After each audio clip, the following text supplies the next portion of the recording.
This is the My Campaign Coach podcast, where we talk about how to win elections. Every week, we let you hear straight from the best consultants, operatives, and candidates in the game, all for one reason, to help you win.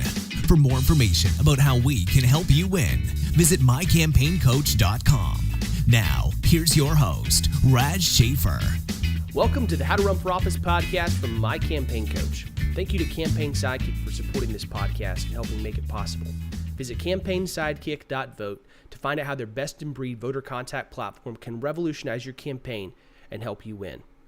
Our guest this week is Matt Mackowiak, an Austin-based political and communications consultant and president of the Potomac Strategy Group.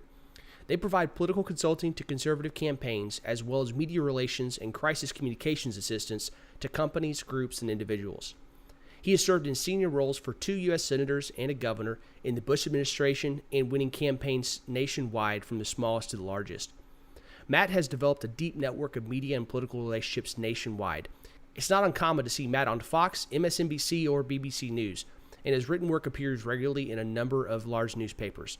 He's even got his own podcast, Mac on Politics, which is created in partnership with the Washington Times.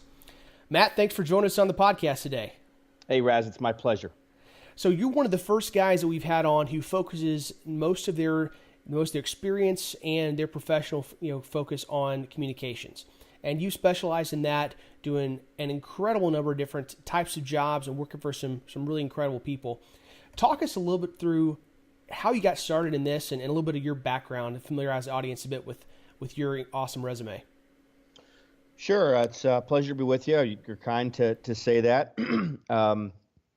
I went to University of Texas and graduated in 2003, and my last semester at UT, I interned for a lobbyist in the oil and gas industry during the legislative session, and did well enough to satisfactorily impress that person that they were willing to help me kind of get my resume in the Bush administration personnel process up in D.C. I'd really decided at that point I wanted to go to D.C., so I moved up there the day after graduation, didn't have a job, kind of beat the pavement, put my resume out there, and it took about two and a half months, but I did get a job in the Bush administration working at the U.S. Department of Homeland Security. So that was really my first job outside of school. I got an interim security clearance and then a secret level clearance. I was working for the number 3 official at the department doing communications. I was there about a year and 2/3 before I left to go work on the Bush-Cheney reelection campaign. I was shipped out to Iowa, second largest county in Iowa. I was based in Cedar Rapids, and I was asked to sort of manage get out the vote operations in that county. So that was another kind of trial by fire, just kind of parachuted in. We had a really outstanding team that year, and everyone was saying, listen, we can win Iowa for the first time since the Reagan landslide of '84. You got to believe us. You got to trust us. We can do it. It's funny now when you look at what a massive victory Trump won in Iowa. At that time, winning Iowa was really quite difficult. Right. So I worked hard there, and we did end up winning Iowa. People oftentimes don't know that or forget that because with Bush winning Ohio by 60,000 votes or so, it made Iowa unnecessary. But I had great experience there. I came back after the re-election campaign ended and did White House advance for President Bush and Vice President Cheney for about 10 months. So I traveled around the country, going ahead of them and setting up events all over the country. That was a very different type of thing to do. Very interesting on one level. Just how complex a simple event would be, all the different elements from local police and fire to Secret Service to White House staff to building a crowd to the political shop. I mean, there's so much that goes into these events. You wouldn't believe it if you haven't seen it for yourself. But while I was doing that, I really decided, I was kind of thinking about what I really wanted to do, and I really wanted to be a press secretary on Capitol Hill. I really kind of loved the intersection of communications and policy, and I wanted to be right at the heart of that. And so I spent a lot of that year, 2005, exploring press secretary jobs on Capitol Hill. And Capitol Hill is a very hard place to break in. for your first job, they always tell you that you have to have Capitol Hill experience to get a Capitol Hill job. And so, Right. how do you get it if you can't, get that first opportunity? But by the end of '05, I did get an opportunity to work for a 3-term U.S. Senator from Montana named Conrad Burns. He was up for re-election in 2006. Really solid guy. But he had been ensnared in the Jack Abramoff scandal. Not really for anything he'd done, but for some things that 2 of his staffers had done before I got there. So I ended up walking into a crisis communications situation, and I knew that when I was interviewing. I knew what I was getting myself into, at least to a certain extent. But it was very ended up being professionally valuable. Ended up being kind of personally unpleasant in many ways, because we were just dealing with all kinds of negative stories all the time. But I really learned a lot over that 14-month period. Unfortunately, he was narrowly defeated for re-election, lost by about 3,000 votes, about 0.5%. 2006 was a brutal, absolutely brutal election cycle for Republicans. It's when Daschle and Pelosi took over. And I really was kind of sad at the end of that year, not just that this good man that I'd worked for had lost to John Tester, but also that I really felt like by the end of that time, I'd really kind of understood Capitol Hill and the rhythms of it, pretty well. And there just weren't a lot of Republican opportunities Nope. at that point. There really weren't. And so, like most campaign people, once you lose a campaign, you're kind of out there looking for a job, and so I started doing that right away. And first opportunity I had was to go to a PR firm, so I did that for a few months and was pretty miserable the whole time I was there. But I had also interviewed in Kay Bailey's office at that time, Senator Hutchinson from Texas, and it was actually a different opportunity. But 3 or 4 months later, they called me back in and said, we'd like to talk to you. So by April of '07, I was offered a job in that office. I was initially hired to be the state press secretary, to move back to Texas and kind of manage the communications in the state. And after about 3 weeks, I had 2 people above me in the communications office. One of them left, and then the other kind of got shifted into a different role. And so after about 3 weeks, they gave me a new title. They gave me the press secretary title. They said the good news is you're getting a serious title bump, a serious pay raise, but the bad news is you can't move back to Texas. I said, That is bad news. Yeah, that's very bad news. So I said, I'm delighted, that you all think I can do this, and I'm thrilled. I said, I'll do it on really one thing I'd asked for, and I said, I want to travel back to Texas during recess, either with a senator when she's doing events, or I want to go to these media markets myself to meet these people, firsthand, to build relationships. And they said, if you want to do that, you can do that. And so I spent much of the next 2 years traveling the state of Texas during the recess periods. And that was grueling. I went to all 20 or 21 media markets in Texas at least once, many of which I went more than once, sometimes with her, sometimes on my own, just getting to know the TV, radio, and print reporters across these different markets across the state of Texas. And by the end of that 2-year period, I really had felt like I'd earned the opportunity to do her governor's race. It was pretty clear she was going to run for governor. Yeah. And they brought some outside people in to do that, and a lot of the sort of Senate staff didn't have opportunities, myself included, to do the governor's campaign. So I was pretty disappointed by that. And that's when I kind of left and went off and launched my own consulting firm. And I've been, doing that basically since April of 2009, Potomac Strategy Group. And so since then, it's a long beginning to your short question, but no, it's good. But I really launched my firm because I wanted to go out and help, good candidates run good campaigns. I wanted to offer, public relations and corporate communications consulting assistance to companies and or trade associations and organizations all over the place. And I really wanted to move back to Texas. And it took me a while. It basically took me about 2 years from the point that I launched my firm until I could really begin that transition. I spent 2010, that entire year in Waco, managing Bill Flores' congressional race against Chet Edwards. I spent about 3.5 months in Alaska in early 2011 during the legislative session, working for Sarah Palin's successor Governor Sean Parnell managing the communications team for that annual legislative session. I spent the second half of 2011 just working like a crazy person, trying to get enough business going that I could begin that transition back to Texas. And by the end of 2011, I was finally there. So I really do three things. I offer general consulting services to campaigns at all levels. I've worked in 14 or 16 states. Obviously do a lot of work in Texas, all over the state, but I do work in other states as well. I do, as I said before, corporate communications and public relations consulting for all kinds of different corporate clients. And then I also do a lot of political analysis work with writing and television and my own podcast and radio appearances. So that's kind of what I do. And it's been a fun ride, but I'm glad to be back in Texas for sure.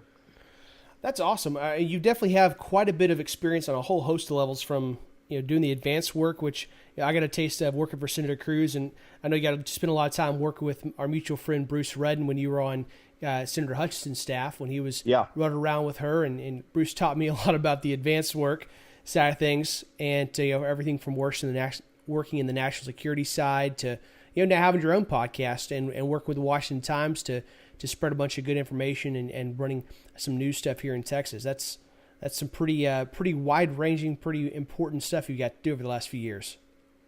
Yeah, it's been great. I mean, in a way, I've kind of done, almost everything I ever really wanted to do. I've had a chance to work for a governor. I've had a chance to work for a U.S. senator. I've had a chance to work for a presidential campaign. I've had a chance to do work with the White House. I've had a chance to travel the country. I've had a chance to start my own consulting firm.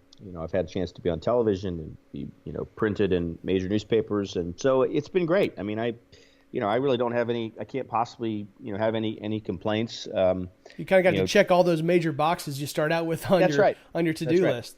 And you're still at a pretty young age getting to do some pretty awesome work and growing that consultant business. That's pretty awesome. Yeah. I mean, the trick really is once you go off on your own is, how do you sustain it and how do you build a business that is, that works for you professionally, but also works for you personally. I'm just not willing to do the kinds of things I was willing to do 10 years ago when I was a kid. Right. Yeah. And it changes. Yeah, it changes. But I still work really hard and work a lot, and I don't mind that at all. But you just try to value your time, and you have a little bit more of an ability to value your time with the more experience you have. So what do you look for in a potential client, especially when you're talking about the being a GC for those races? Are there certain types of folks that you like to or won't work for? What do you look for in that kind of person? Yeah, it's funny. It's a little bit hard to be. It's a little bit hard to verbalize exactly what it is. It's the kind of thing that you kind of know when you see. I mean, for me, it starts. This will sound, kind of. What's the right word? I don't even know. It'll sound a little bit nerdy, I guess, but I really just want to work with someone who I think would be a good elected official, right? I mean, absolutely. I think we all want people that we think would be good elected officials that would take their responsibilities seriously, that would act ethically, that care about the public, that are doing it for the right reasons. You and I both know that there's a lot of people that run for office that honestly would not be good elected officials and aren't doing it for the right reasons. And so, in many cases, working to defeat people who would be bad elected officials is every bit as important as working to help good people run for office. So at some level, it's literally that simple. I mean, that's the primary consideration. I think more broadly than that, I mean, I consider myself a pretty solid conservative. I've worked with a lot of conservative organizations over the years, worked on a lot of issues, understand the movement pretty well, and in some sort of vast right-wing conspiracy organizations. And I know quite a bit about conservatism.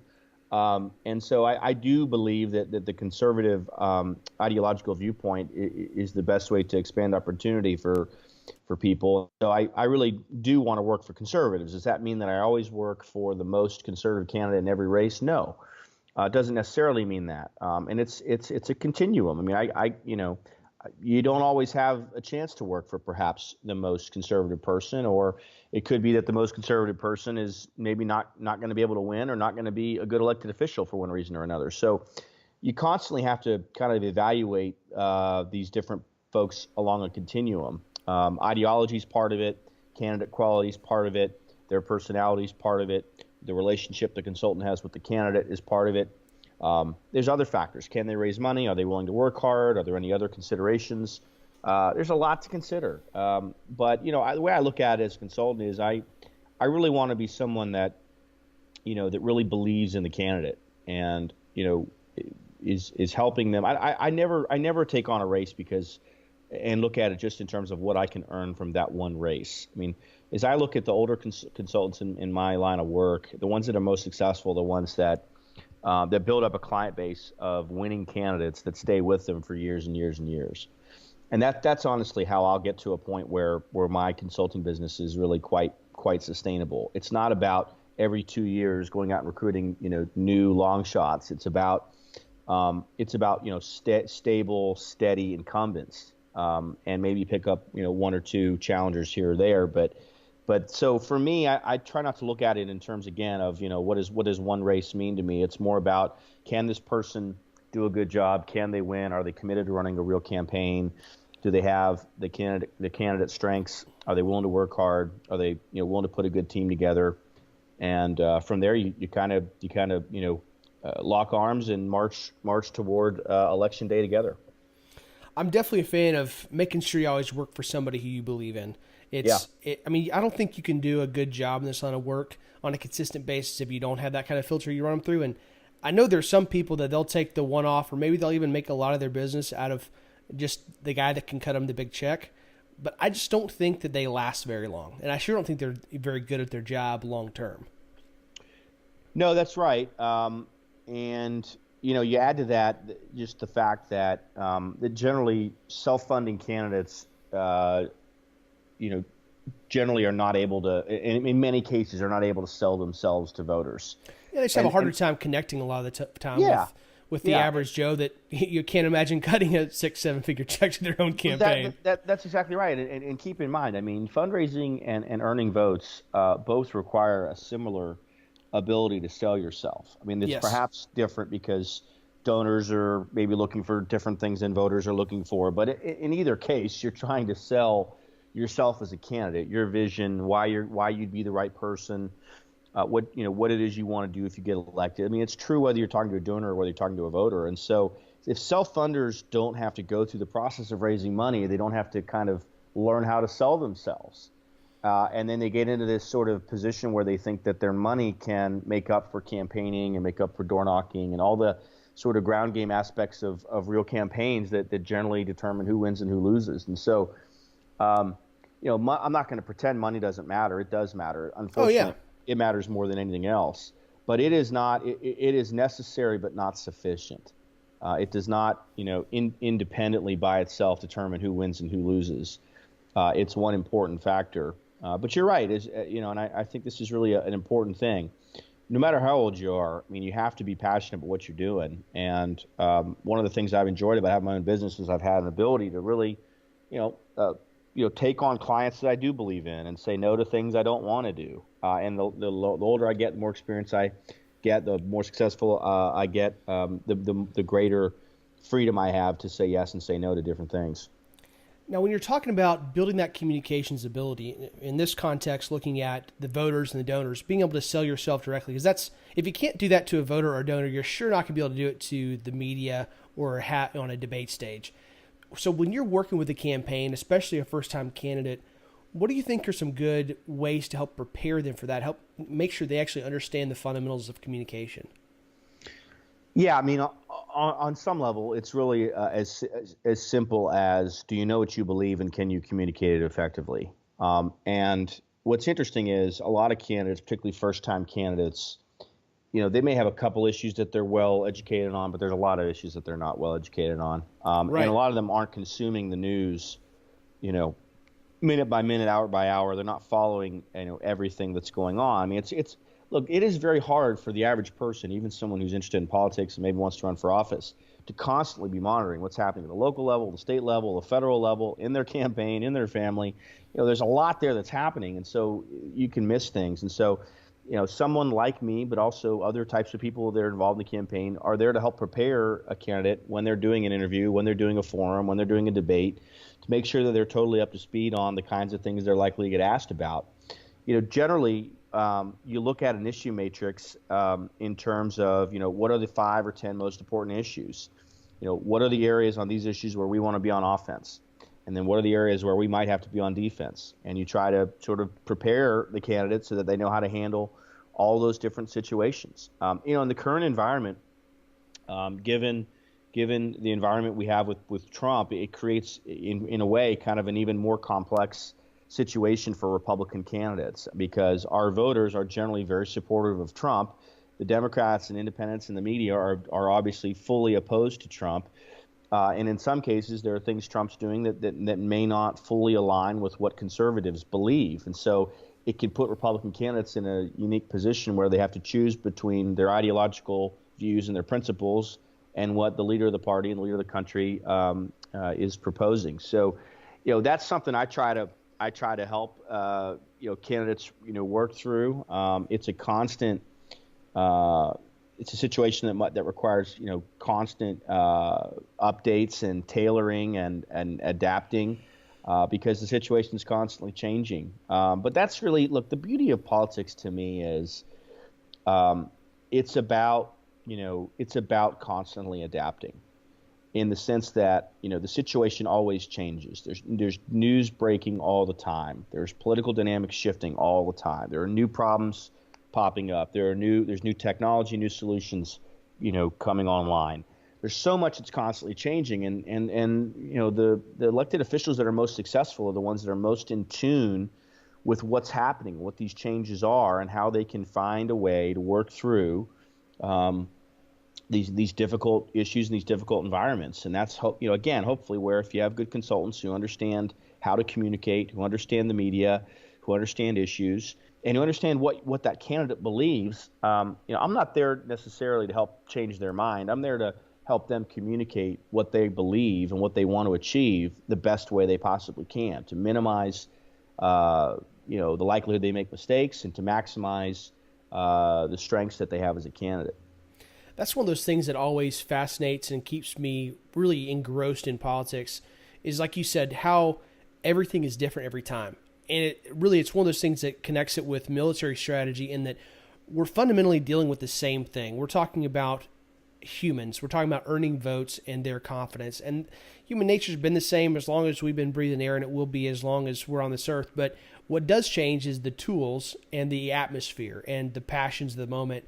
And it's absolutely fascinating to see the same goal throughout history and the different tools and different strategic atmospheres we find ourselves in. It's a challenge that means that you and I are always going to have a tough battle to fight every election cycle, no matter who's president or what Congress looks like. It's absolutely fascinating. It is. It is. I mean, it's, and of course, the world we live in today is there's so much information. It's just it's impossible to. I feel like even while you're consuming information, you're still missing other things that are coming right. in while you're consuming what you're looking at. And so, managing your time efficiently and effectively is really important. But part of what I really pride myself on is I'm just like a lot of people. I'm reading a lot all throughout the day, and I'm educating myself on issues all the time. And if you're someone like me that does local work, state work, and federal work, I mean, the issues are all very different, right? I mean, on the one hand, I may be doing a segment on local Fox here in Austin talking about North Korea. On the other hand, I may be getting a call about something from the Austin American Statesman about something local. It takes a real focus and sort of intellectual curiosity to be constantly maintaining your knowledge base and staying current on all these different developments. And as I said before, a lot of candidates don't do that. I mean, if you look at most candidates, they're people that are out living a normal life, and for some reason they feel like they want to run for office. There's a problem in their community. Someone thinks they should run. Maybe they have some financial security. Whatever it is, an opportunity presents itself and they decide to do it. They haven't necessarily been living their lives in such a way that they're consuming news, and staying up on all policy issues all the time. Once they decide to be a candidate, it's probably a good idea that they start, consuming more news than they were before. Mm-hmm. But you can't make up for the years that they haven't necessarily been doing that. So that's where core principles come in. Are you a conservative? Absolutely. Do you believe in limited government? Where are you on the social issues, on the fiscal issues, on the security issues? If you have that's the three legs of the stool that you can start from, you can kind of figure out where you want to go on these different issues. But if you don't have that underpinning, it's really hard, because you're kind of unmoored, and you can kind of shift in the wind. Now, when you're helping prepare some of these candidates, you talked about how some of the positioning works and how you work through figuring out how to communicate what they believe and those core principles. Are there actual exercises that you walk these guys through that you find are helpful in getting them comfortable with interacting with the media or going into some of these communications venues where they haven't had experience before? Yeah, I mean, look, a lot of candidates, particularly first-time candidates, maybe they've never been on television. They've probably never been in a debate. They've probably never been in an editorial board. And so, I'm not the only person on earth that's done these things, but I am, one person that's done a lot of it, both for myself, but also for other candidates. And so, part of it is, I've been through this. Here's what it's like. Here's what you can expect. Here's what the landmines are. Here are the things that we want to focus on. Here are the difficult areas that might come up, and here's how we navigate through them. And so, really, it's just about preparation. It's about helping a candidate go in to these different types of situations and do so with as much confidence as possible. When you're doing a soundbite interview at a local television station, that's a very different thing than speaking at a debate, than it is speaking in an editorial board. And so, most people don't communicate in sound bites. Their brains aren't organized that way. They're not used to kind of paring back, their thoughts into very, clear, declarative sentences. And that's something that candidates that they learn with practice and with experience, and they get better over time. And what I try to do is I just try to help them sharpen those skills and sharpen those tools, so that they're improving, over time. You look at the presidential campaigns over the years. These candidates generally they get better. They see what things resonate on the campaign trail. They see what things don't. They're talking to people on the rope line. I mean, I think if you look at the opioid addiction issues, I think that's a perfect example of an issue that was kind of living under the radar in terms of the national media, in terms of national politics, that both candidates, we're hearing a lot about, particularly in New Hampshire, but all over the country, and both candidates started talking about it a lot, but particularly Trump. So, I just think there's so much, when a candidate decides to run for office, there's so much that has to happen, right? You're basically, building a startup company out of the blue. If you talk about a congressional race, you're probably talking about $1 million that you need to go raise, from hundreds, if not thousands of donors, a staff of 6 or 8 or 10 people, tens, if not hundreds of thousands of voter contacts. If a candidate wants to try to do all those things themselves, then they're not being a good candidate. No, the candidate has to do the things that only the candidate can do, and that's raise money and talk to voters. The staff and the consultants are there to make sure that all the other aspects of the campaign are being executed the best way they possibly can.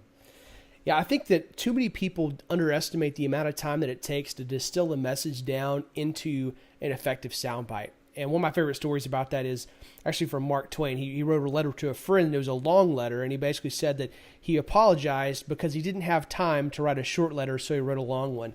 And that always crystallizes in my mind how tough it is, because I run into that. And the more that I write and the more that I speak, the harder it hits me, how much time it takes, even on a simple subject, to distill that down into something where people are going to remember it, and it's going to have a long-term impact on their lives. And in politics, that's what we try to do. But especially when you start talking about short time limits and those kind of sound bites where the media is cutting those and chopping those up, and you have limited attention from voters, it's critical you put that pre-work in. And that's just it's an incredibly valuable part of having a good communications professional on your team, or spending a lot of time with people that know how to communicate on a mass market basis. Yeah, that's right. And one of the things I sometimes talk to candidates about is, early on is, what do you want this race to be about? What do you want your campaign, to be about? What are the 2 or 3 things, 6 months from now, if you asked voters, what did that candidate run on, would you be able to say what those things are? And, I think to a great extent, part of the reason why Trump was successful in 2016 and part of the reason why Hillary was unsuccessful is that Trump had a simple message: make America great again. That was the theme. And then within that theme, we knew it was about border security. It was about rebuilding the military. It was about repealing Obamacare. These 3 or 4 things that we knew what he wanted to do. Hillary didn't really have that theme. I mean, I guess technically it was Stronger Together, but she didn't drive that home the same way that Trump drove home Make America Great Again. And then from a policy perspective, she basically was kind of running on for Obama's, 3rd term and really wasn't breaking with him in any real way. Now, that's a presidential campaign. It's going to get a lot of attention. A race for Congress or county commissioner or mayor or whatever obviously wouldn't get anywhere near that level of attention. But if you're going to go through the misery that is running for office, you might as well make sure that your campaign reflects what you want the race to be about. What is the big idea? What is the problem you're trying to solve? What is it about your background that you're bringing to this that's going to help you do whatever it is you're running? The reason, solve whatever it is, whatever the problem is that you're running to try to solve. And so, that's one of the things that's really important, I think, in campaigns, is constantly be assessing that, because it's easy in the day-to-day to kind of get lost in how many doors did we hit today, how many calls did we make, how much do we raise today, how are we doing, sort of the minute-by-minute analysis of how the campaign's doing. Kind of, you can lose the forest for the trees if you don't step back and see on a macro level, are we communicating and are we making this race about what we wanted to be about all along? How important do you think it is for a campaign to have that strong message that they're consistently just beating on that drum throughout the whole campaign? Do you think that's a really central thing that every campaign needs to have? I do, and I think repetition is your friend. It can be very boring for the staff, it can be very boring for the candidate. Right.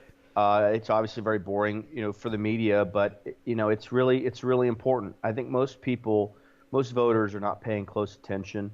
I think that one of the mistakes that candidates and staff and consultants make is we presume the average voter is consuming news the way we do. And yeah, they don't. they don't, right? And so we think if we, slightly alter our message, this week from last week, that they'll catch on. It'll make a big difference. These kind of minor, course corrections don't ultimately, make a difference. I mean, the single most important statistic in any race is name identification, right? Yeah. I mean, like it's so basic. It's almost always the candidate that has higher name identification wins, unless it's a situation like an Anthony Weiner where the candidate is viewed so negatively that name identification is not an advantage. I mean, that's just the name identification. I mean, a lot of times people go vote and they don't even know who's running, particularly in the middle of the ballot, at the bottom of the ballot. Oh, yeah. We're sitting here, thinking big thoughts about what we want to communicate, when at the end of the day, most voters are just not paying that close attention. So that's part of why it's so important that repetition, is really, it requires discipline and focus. But you really got to have 2 or 3 ideas and run on. I mean, this is something George W. Bush made famous when he ran for governor in 1994. He had I think a 4-point plan when he ran for governor, and a lot of reporters and smart people in Texas kind of, poo-pooed the idea of him being so simplistic. But ultimately, it was something that people could understand. They understood the ideas he was running on. He went out and executed on those things, and he was a really, really successful 2-term governor. A good example of what you're talking about with not being able to influence things outside that name ID, and that being very, very difficult when it comes to down ballot races, we saw here in Texas with the state house level. This last March, we had our primaries here in Texas, and there were literally millions, probably tens of millions of dollars spent in the Republican House races, those primaries across the state. And I think there was like 4 seats that actually changed, 4 or 5 seats that changed hands, as far as kind of the different factions of the Republican Party. Tens of millions of dollars and 5 seats changed hands, and I think it was basically like 3-2. So basically, the balance of power shifted by 1 seat, and that was in a runoff election. And really, what happened was, looking back on it, was the people that showed up to vote. We had so many more people, general election voters that had never voted in primaries, who were showing up that, I didn't know who they were to go block walk to them, but they darn sure knew who Donald Trump and Ted Cruz were from watching the TV and Fox News. And so when they showed up, that's who they knew. That's who they showed up to vote for. But they voted down ballot. And whereas you would normally assume, I think as many folks did, as I did, that having the outsiders at the top of the ballot doing well, of Ted Cruz and Donald Trump, would probably mean that there was going to be some anti-incumbent sentiment down ballot. So I'd honestly thought that we'd have more turnover as far as the incumbents losing, even possibly some of the ones that I liked, just because they were, in fact, the incumbent. But what turned out was that the incumbents actually had a pretty good rate of re-election because they were the only ones that anybody knew the name of. And these new guys, because the market was so saturated with talking about Trump and Cruz, nobody could get out there from the challenger side and get their name even recognized. Yeah, that's a really interesting analysis, Raz. I mean, there's no question that part of the reason that Trump, maybe the reason that Trump was successful, particularly in those three, the blue states and the blue wall of Michigan, Wisconsin, Pennsylvania, is that he was turning out voters that traditionally don't turn out. And when you look at the margin being, 67,000 total votes between the three states, it's not that many voters that can make that difference. But you're right. I mean, generally part of the reason, part of the way that, part of the explanation for how campaigns are won is that past voter behavior is a great predictor of future voter behavior. Right. That doesn't mean people don't switch parties from time to time or vote for the best person, but it does tell you who's likely to vote. You'd start a midterm election like this cycle, you'd start it from the point of view that if you didn't vote, in one of the last two elections, you're almost surely not going to vote in this election, right? Mm-hmm. You'd start with the midterms 4 years ago being your North Star. You'd probably add to that people that turned out, in this last presidential election. Then you'd try and model from there to figure out what the turnout universe is going to look like. But you're right, in presidential years, it really does mess with down ballot candidates because yep. the race at the top of the ticket drives everything. And if you have a race where one candidate does really well and one doesn't, I mean, the candidates that are in the party that have that headwind at the top of the ticket, it's really, really, really tough. And of course, when they decided to run a year before, I mean, they didn't have any idea what was going to happen at the top of the ticket. There was a sense maybe that Hillary was going to be indicted, and there was a sense that that Jeb Bush or Rubio or who knows who, Cruz or somebody was going to be the nominee. I mean, there was no telling how this could have turned out. 12 to 18 months ago, no one really could foresee how it was going to go. But you're right. I think your analysis is dead on in the sense that Trump turned a lot of people out, but those people that turned out weren't focused on Congress or state rep or anything else. They were focused on voting for Trump. It's possible that they, pulled a straight ticket or voted, each race individually. But if those people weren't being communicated to, this goes back to the point of name identification. You end up voting for the name that you know. If you don't know both candidates, or if you're not voting one party or the other, you vote for the name that you know. And so incumbents always have that advantage. Even in anti-incumbent years, incumbents have an advantage. It's part of the reason why 99% of members of Congress get reelected. I mean, right. Congress has an 18 or 20% approval rating right now, but 98 or 99% of incumbents right. get reelected. No, you're absolutely right. And it's one of those things where, as a down ballot candidate, you have to work much harder to get out your name because you're up against that. In Texas, it's either a presidential campaigns at the top of the ballot or a gubernatorial and a bunch of statewide. So if you're a state house guy in Texas, let alone somebody that's a county commissioner or on down from there, you've got your work cut out for you because your share of the top level media attention is going to be very, very small. And so it really means you have to run these things like local campaigns, focusing on that individual voter contact, communicating to the groups and your base there. And really, I just tell folks, look, try to touch as many voters as possible and just leave a small positive impression attached to your name. It doesn't matter what it is. It could have been that you held a door and you opened for their grandma. It could have been that you shook their hand at an event. Just some positive impression. It doesn't have to be that you agree with them on 25, 50, 75, 100% of issues. Just some positive interaction and something that's attached to your name. So when they go in that voting booth and they showed up to vote for Donald Trump or Ted Cruz or Greg Abbott, that when they get down to your name, they're like, oh, I think I remember that guy, and I don't remember anything really bad about him. Just something good. Be like, okay, I'm voting for that guy. Yeah, that's right. I mean, it's so much of it's funny. I've had the pleasure of getting to know former U.S. Senator Phil Gramm over the last 10 years or so, last 6 years really, and he's got a million great anecdotes and one-liners about politics. But one of them that really has stuck with me is the only vote you can count on is when a voter comes up to you and says, "I will never vote for you." I mean, it's a little bit of a joke, but it's really more. It's more of a reflection of that anger is what motivates people when it comes to voting. Now, you would think that anger might have motivated more of Hillary's people to vote than Trump's people to vote, but ultimately, at the end of the day, anger is a motivator, and so for elected officials, it's not all that exciting and it's not all that sexy, but most of the time it's about avoiding making mistakes, both as an elected official and as a candidate. If you can just sort of, try to earn positive media where you can, try to avoid mistakes. When you make a mistake, don't compound it by making it bigger or covering it up or, lying about it. If you do that and you just sort of do the sort of basic blocking and tackling of doing your job, being honest, responding to people's problems, just sort of the basics, you can probably stay there for a while. I mean, unless you really make mistakes or you get caught up in a wave election, you can probably stay there for a while. And so a lot of what good elected officials do is they just try to avoid making mistakes, and that's true in campaigns as well. It's not exciting, you want to run on big ideas and you want to earn as much media attention as you can. In many cases, it's just about avoiding mistakes. Yeah, in campaigns especially, if you try to get outside of being satisfied with those base hits and just that basic blocking and tackling you're talking about, you can get out over your skis and get yourself in a bad spot very, very quickly. Yeah, sure. There's no question. And, sometimes it's as simple as, candidates, not being willing to admit they don't know the answer to a question.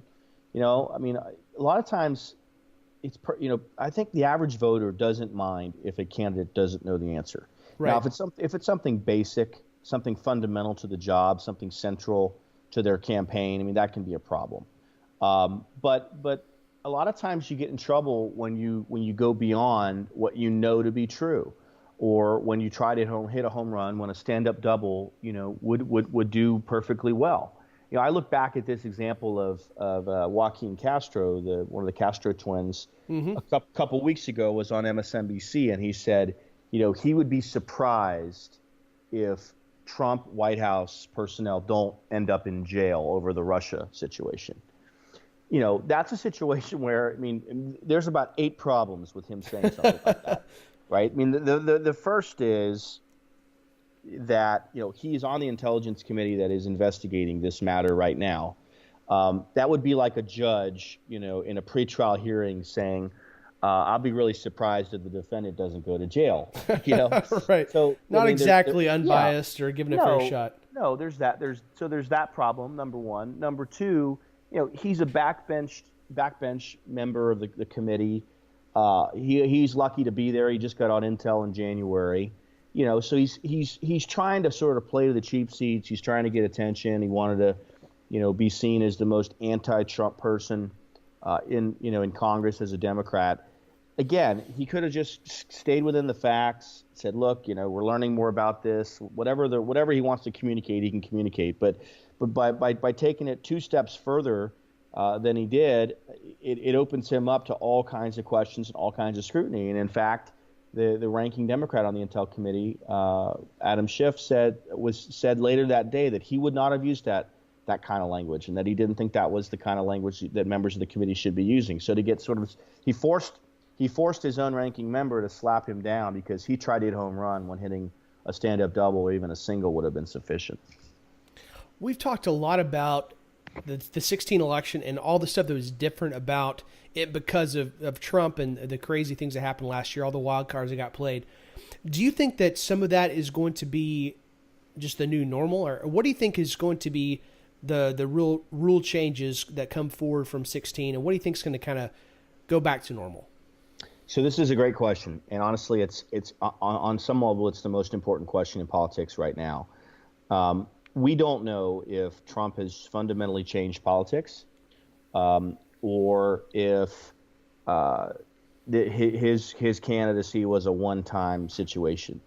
I am generally of the opinion that it's more likely that it was a one-time event than that it fundamentally changed everything we know about politics. I think that his candidacy was unique. I think the moment was unique, and I think Hillary's candidacy was unique, and her campaign was uniquely bad, uniquely poor. Right. And so it created this perfect storm when you add in, the FBI investigation, and you add in just sort of the desire for change in the direction of the country.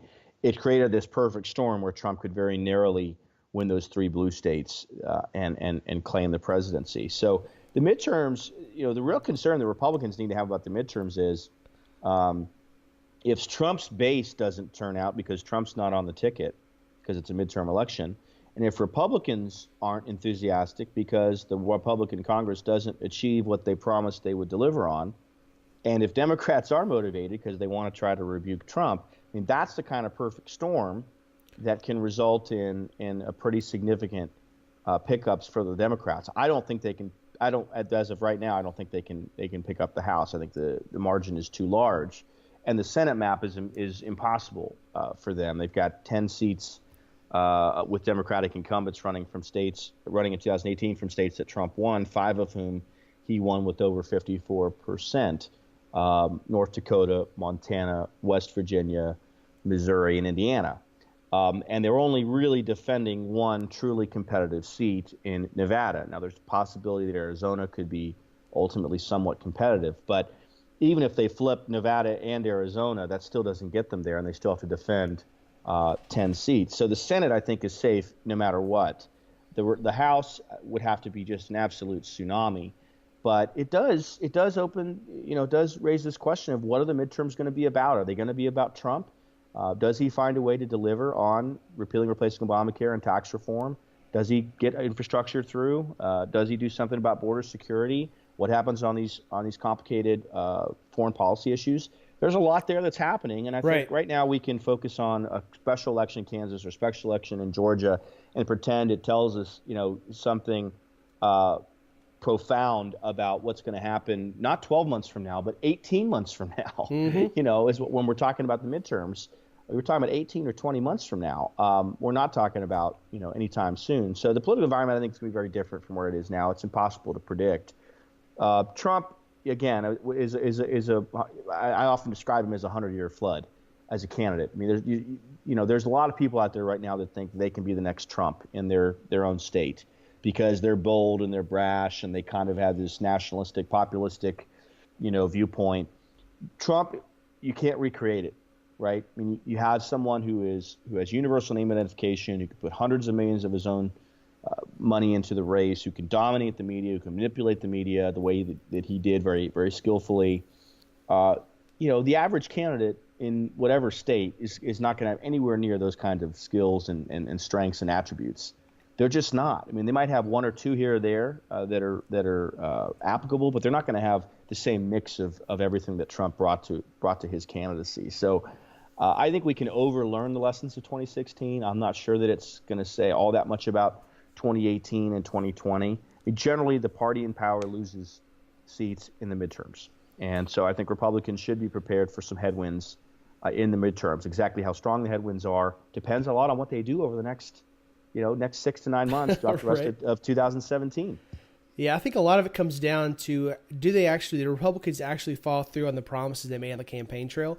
Because we know that the Democrats are likely to be turning out, as you said, the wins are definitely at the back of the party that's out of power, right? They tend to pick up seats. But how many is largely going to be determined, I think, by how energized our base is to keep the train moving in the direction that Trump and the D.C. Republicans have put us on. And if that's a good path that's consistent with their promises, I think that they'll be rewarded. And at least we won't lose a whole lot of seats. But if they don't follow through on the promises, I think that a lot of folks are going to be unhappy and probably just stay at home. A lot of those folks that turned out in 16, we know that they're going to be staying home just because it's an off year. but they definitely won't be turning out a whole lot of extra folks to defend in 18. I think that'll be definitely be an interesting year for Republicans and the country as a whole. I think you're right, though, that these lessons can be overlearned, and especially on the state and local level. I tend to think that regardless of whether we see this kind of thing replicated at the federal and presidential level, it gets much, much harder for me to believe that through some shrewd media tactics and using Twitter as your primary communications tool that you're going to see state house guys and mayors getting elected. It's just not going to happen. You've got to use the same fundamental, that blocking and tackling you talked about to get out there, build that name ID, and build those positives with voters. That's right. And look, I think the other thing that people may misunderstand about Trump's success is Trump's singular belief as a campaign was that he wanted to dominate earned media, and that actually earned media could supplant paid media. And we've never seen anyone dominate earned media the way Trump did. I mean, he had not at all. 8-1 earned media advantage over Cruz, his number 2 competitor for the primary. I haven't seen what the numbers were like in the general election. I would guess it was at least a 3-2 or 2.5-1 advantage over Hillary in earned media. Generally in campaigns, you can't possibly get to that level. You cannot possibly get to an 8-1 or even a 2 or 3-1 advantage on earned media. And so you have to have paid media to get your name identification high enough and to deliver that message that you want to deliver to voters, what it is you want to do, why your experience makes you the right candidate for the job. Trump was able, again, because he had a simple message, he repeated it often, he had a brand, and he really focused on that brand. He deserves some credit for being that focused and that disciplined on developing what his message was, and on utilizing earned media as effectively as he did. That's not something that the average candidate can replicate. Nowhere in this country can they replicate what Trump did. Some of them may think they can, but they're going to learn the hard way that I think they can't. One of those things that kind of came out of that Trump wave, not Trump's fault by any means, but there was definitely a unique situation you got to be in the middle of, was came down to your Travis County Republican Party chairman this last year. And I know you got to be right in the middle of that, helping really get him out of there. But one of those byproducts of those down ballot races and people voting for people they don't know who they are, was you guys got quite the interesting character as your county chairman down there, didn't you? Yeah. So in the primary last year in Travis County in Austin, where I live, our chairman, James Dickey, was challenged by a man named Robert Morrow, who's a conspiracy theorist, very strange individual. And Morrow, because of the random ballot draw, was listed first on the ballot. And the chairman position is unpaid. It's very hard to raise money for your own campaign. Our chairman wasn't all that well known at that time. And Morrow, in a shock, defeated our chairman. I forget what the numbers were. I want to say it was like 58-42. It was an earthquake here locally. And it did a lot of damage. We had about 6 weeks before the transition occurred. And then he was in office about 6 weeks until he, for some reason, chose to file as a candidate for president of the United States. When he did that, he invalidated his office as county chair. The election laws and the party bylaws both say you cannot run for another office while serving as a county party chairman. Well, and that was a huge blessing to you guys, because while that was the thing that let y'all out of him being your chair, he had been absolutely just making a mockery of the Travis County Party for the entirety of his term. Yeah, he had. I mean, saying a lot of outrageous things and turning a lot of people away from the party. It was just not it was not good. It was developing a lot of really negative headlines for us. Travis County, just for your listeners, is the most Democratic county in the state of Texas. Trump got 27.4% of the vote here. So our challenge in Travis County in terms of winning elections is profound already. When you add to that, a county chairman that's saying a lot of ridiculous and outrageous things, it was making things, even worse. So luckily, he invalidated his office. We ran a special election, I guess it was a special election from our executive committee and our precinct chairs. I want to say that was I'm trying to remember now, October maybe. Might have been September, and then I got elected vice chairman in November. So James and I are both working together again, and yeah, it was just an absolutely crazy time to work through that. Never thought it would have happened. Created a lot of challenges for us, but we've overcome them, and the party's in great shape right now. We just held our Reagan Day dinner with Senator Ben Sass about a month ago, and raised $60,000 for the party. I think it's the second largest profit we've ever had in the history of the party for any one event we've done, and we've got a lot of big plans. So it's a good time. Every election brings lots of crazy stories that hopefully turn out to be good in the rearview mirror, and I'm definitely happy with how that one ended, with you guys back running things down there. It was embarrassing to watch from up here at Fort Worth and just seeing all the stuff that was going down, and excited to have you and James running things down there. Absolutely.